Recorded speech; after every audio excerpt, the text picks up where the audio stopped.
Hey there, it's another beautiful day and I've got my coffee. So let's watch some stuff. The painting displayed behind me was made using ground-up human remains, and up until the early 20th century, this wouldn't have been considered unusual. In the 16th century, a color known as mummy brown started to gain popularity for its dark, rich shade.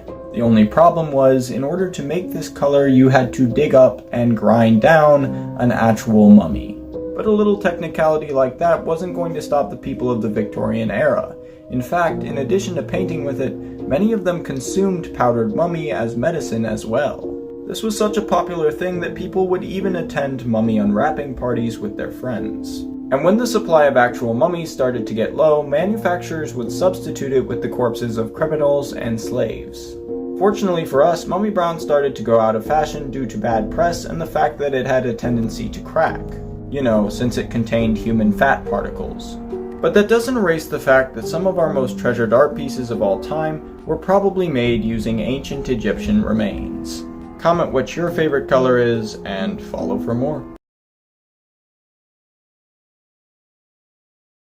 The rules for desecration of human remains was quite different in the Victorian era, wasn't it? Not only are they having mummy unwrapping parties, they're using the bodies to paint with, and they're eating them. I know I touched on that a few days ago, but ew, like it's medicinal to eat another person. That's cannibalism. Ew. People in the Victorian age had issues. Hey, I just wanted to pop in for a second and thank you for joining me for today's coffee talk. If you're having a good time, maybe you consider hitting that subscribe button and come back tomorrow because I'm making a new video every day. Strangest conspiracies ever. Did you ever hear the story of the man who claimed he built a car that ran on water instead of gas? Stanley Meyer was his name. He was a prolific inventor from Ohio who lived during the late 20th century. While working for a local lab, Meyer was part of a team that filed thousands of patents. On a personal level, Meyer only owned about a dozen patents himself. But one of them is for the invention he claimed would change the world. A combustion engine that could convert water into its base molecules, using hydrogen as fuel and expelling oxygen. Devices that can break down water molecules using electrolysis had been around for more than a century by the time Stanley Meyer claimed to have invented it in the 1990s. In addition, hydrogen-fueled engines had been around for many years as well. Meyer claimed his water fuel cell was unique though, since it was the first of its kind to combine both processes in one efficient engine, and could do so using much less electricity than was believed scientifically possible. He outfitted a dune buggy with one of his water fuel cells. Then he went from college to college showing off his invention to physics professors, many of whom came away impressed by the technology. Meyer claimed that it would only take 22 gallons of water to travel from Los Angeles to New York. He also claimed that over the years a number of mysterious representatives from foreign spy agencies, as well as several big oil companies, showed up at his door and offered him as much as $250 million to stop working on his invention. Only Meyer turned them all down. Many scientists who have studied Meyer's invention claim his water fuel cell defies the law of the conservation of energy and could never work. In fact, in 1996 he was sued for fraud by two investors in order to repay them $25,000. But was Stanley Meyer really a fraud? To this day, Meyer has many defenders who say his invention was revolutionary, and that nefarious forces were out to stop him by any means necessary. The really strange part of the story came in March 1998, while the 57-year-old was having breakfast with his brother. He reportedly took a sip of cranberry juice, then suddenly grabbed his neck in pain and bolted out the door. He then dropped to his knees and vomited violently.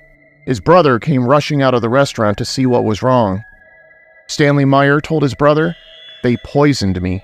Immediately after, he collapsed and his heart stopped beating. An autopsy later stated no poison was found in the man's system, and his demise was due to natural causes. Since then, all of the man's patents have expired, meaning you can check out the plans for his water fuel cell yourself. Even still, you have to admit the timing of his demise is pretty unusual, making this one of the Sometimes I like when I do research, and sometimes I absolutely hate it. Because this story would have been fun to think, yeah, he created a water engine. And then he was taken out because people didn't want that to come out. And they wanted to save their money because you know how the oil freaking companies and gas and all that, they're like, oh, we got to stay rich. Nobody can make something that can run for pennies on the dollar. But then I look it up, and there was no actual account other than people saying, yeah, we saw a car that ran on water. That's it.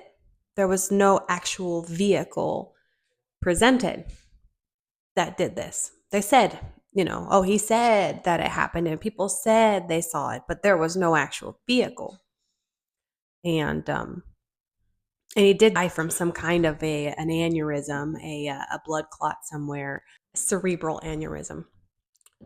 So, but he did say, oh, they poisoned me. Sometimes the conspiracy is more entertaining than reality. Unfortunately, in this one, that's the case. He took some money from investors, never produced a product, and then he kicked the bucket. So Jeff and Sheila, the owners of Twin Flame Universe, have been accused of making people transition their gender to fit their agenda. So first of all, in 2020, online cults started taking place. What's interesting about this cult, they have made a multi-level marketing scheme based on them selling you the idea of your perfect match. There was a story of these twin sisters. Her sister got caught up in this Twin Flame universe. Her sister abandoned her family and went on to live with her twin flame that she didn't even know. So because Jeff and Sheila had told her that her family's holding her back from her twin flame ascension. He's just trying to isolate them. Exactly. Jeff actually started telling the people in the class that he was Jesus. Yeah. They started telling people in the group, hey, your twin flame is in this group and is only in this group. So Jeff will come back and be like, oh, like I just got like a discernment. You are this person's twin flame. And it's funny how they're all in the same group because they're paying for it. So he was controlling the marriages. He was controlling their finances. He was controlling their ideology and their spirituality. That is the essentials of how to become a cult leader 101. Okay, so here it is. After I talked about this a few days ago, I actually watched the videos that night, or the documentary, the one that's on Prime Video. It is called Desperately Seeking Soulmate, Escaping the Twin Flames Universe. And holy crap. Oh my goodness. Okay, so it's like 3 episodes. They're 45 minutes apiece. And this couple, they are taking people's money for these courses, and they're like, oh, everything's going to be good. We're going to find your twin flame. And they're telling these people that even if your twin flame, the person that you feel is your twin flame, even if they're rejecting you, you need to keep going after them. Even if they file restraining orders, they got people put in jail for coming after people who they thought that they were supposed to come after. But just watching Jeff speak to these people, it's disgusting. Like, they only had actually one success story, and it was these 2 women who were actually in love with each other, and they're like, oh, go chase after her, and it worked out. And after that, nobody was coupling up. So then they just decided, you know what, we're going to couple up everybody that's part of our program. And since they're like super conservative, it has to be a man-woman relationship. So one person has to be the woman and the other person has to be the man, and Jeff decides who's going to be the man, and then forces that person to change their gender. There was one instance in this episode, or this particular documentary, that's the word, this particular documentary, and where there was one instance that made me absolutely sad, where this one person was transitioning, even though the 2 women, they were like, oh, we've only, we've gone 30 years of our life only liking men, and now suddenly we're together. And this other person is transitioning. And then you see him at the end, fully transitioned, and it is just, did they actually want that? They never wanted that. It was forced upon them. But it was crazy because, we're not getting any results, so let's force some results. And that's what they did. And they're still doing it. They're still out there. They have 40,000 followers at the end of this particular documentary. I haven't seen the one on Netflix yet because they don't allow you to share passwords anymore. I don't want to pay for it. So yeah, I'm going to find a way to watch that one because this is crazy. It's crazy. Did this man get stuck in the past? In 1995, Mike Markham set out to create a time machine. His idea was to use compact lasers to reduce the air pressure going in either pole direction. Mike was a recluse and worked tirelessly on his invention. On one occasion, he even caused a citywide blackout. However, it might have benefited him as he garnered some attention and received anonymous donations to help fund his invention. When asked about what he would bring if he could time travel, he simply replied, "My cell phone." However, in 1997, Mike and his work mysteriously disappeared without a trace. Soon afterwards, a news story was uncovered from the 1930s, claiming that an unrecognizable man was found crushed in a metal tube on a California beach, and the only thing found with the body was a cell phone from the 1990s. So, Tell me you caught that. The news story from the 1930s that said the only thing on his person was a phone from the 90s.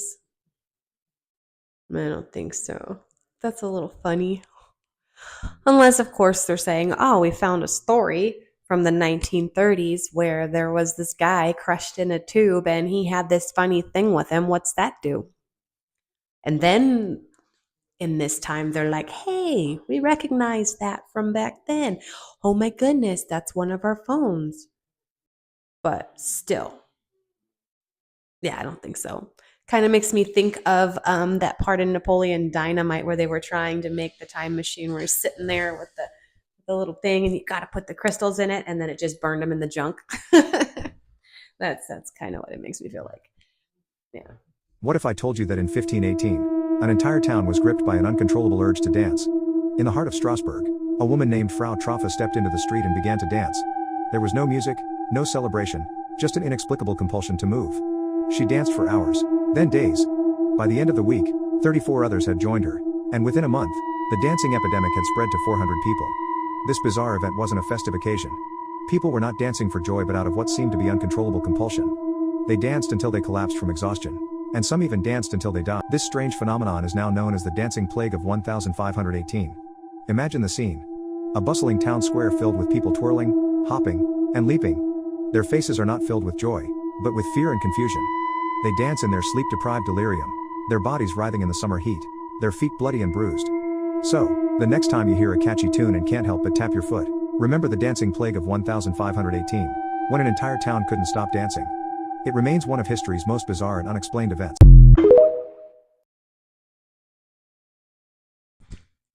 So I went and looked it up. I'm not gonna go into too much of what I looked up, but I did find a part that said that there is a theory surrounding the plague because the plague was pretty rampant at that time, and that it was stress-induced delirium that caused people to just go and dance. And plague was still taking people out, on a regular basis. They said sometimes like 15 per day, and this dancing epidemic happened from July through September. And it was just like, like they were all stressed and crazy. Sometimes when I'm stressed out, dancing or singing really loud helps me feel a little, more calm. It kind of gets that out. So maybe they were just super stressed about the plague and they're like, hey, let's dance. But then it got all crazy. Like when turkeys go around in a circle, what's that called? It's called a DEATH circle. Yeah, they do that. Ants do it too. They go around in circles until like it causes an insane amount of heat and they all just roast. But that's kind of like what I think. They just got, fear induced and then they just kept going. Just kept doing it until they were dropping like flies. Or the plague got them. Yeah. Beneath the vibrant streets of Paris lies a dark secret, a chilling realm known as the catacombs. This vast underground labyrinth, stretching over 600 kilometers, cradles the remains of over 6 million souls. In the late 18th century, with cemeteries overflowing and disease rampant, Paris made a grim decision. The dead be moved into the forgotten stone quarries beneath the city, creating a sanctuary for the deceased, a macabre gallery of bones arranged with eerie precision. But the catacombs are more than a mass grave. They are a portal to the unknown, a place where the line between the living and the dead blurs. Whispers of lost spirits haunting the shadowy tunnels have echoed through the ages. The story of Philibert Aspert, the man who ventured into this darkness seeking treasure and was found 11 years later, still haunts those who dare to enter.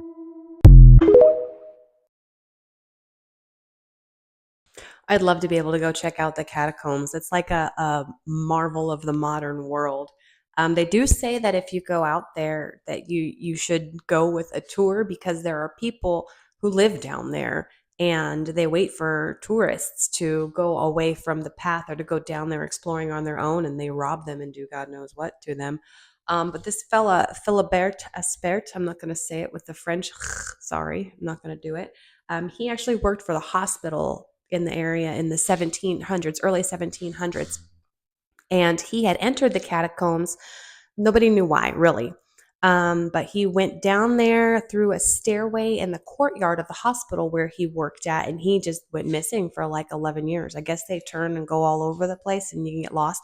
And he was actually like 20, 30 yards away from an exit where they had found him. And I'm not sure how he had actually succumbed. But yeah, they say don't go down there on your own. It's no bueno.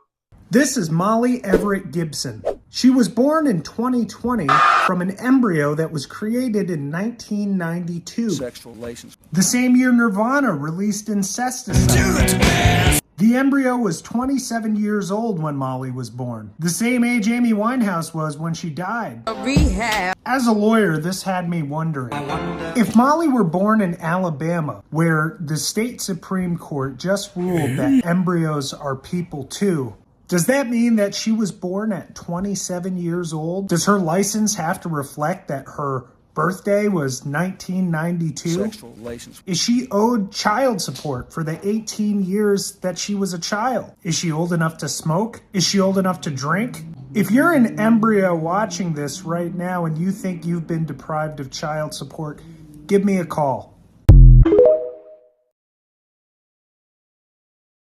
If you're an embryo watching this right now, come on.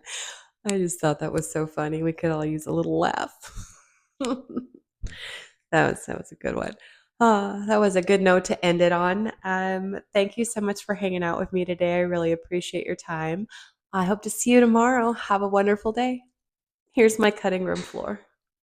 3, 2, 1. I really appreciate your time. I'm not going to say that because I always say that at the very end, and I don't say that right now. So I'm going to say that at the end like I usually do. Not right now. Okay, so we're going to go back and try that again. Ready? And here we go. Because I would have liked to carry on thinking, yeah, people are being taken out when they're like sticking one to the government. I don't know why I think that's fun. That's kind of sick. Sorry. Took some money from some investors and never produced a product and then kicked the bucket. It's really not exciting. I don't think so. That's a little funny. I did it. I looked it up. I didn't want to, and I kind of wish I didn't again. Crazy, like when turkeys go around in a circle. What's that called? Yeah, it's an unalived circle. I hate not being able to say that word.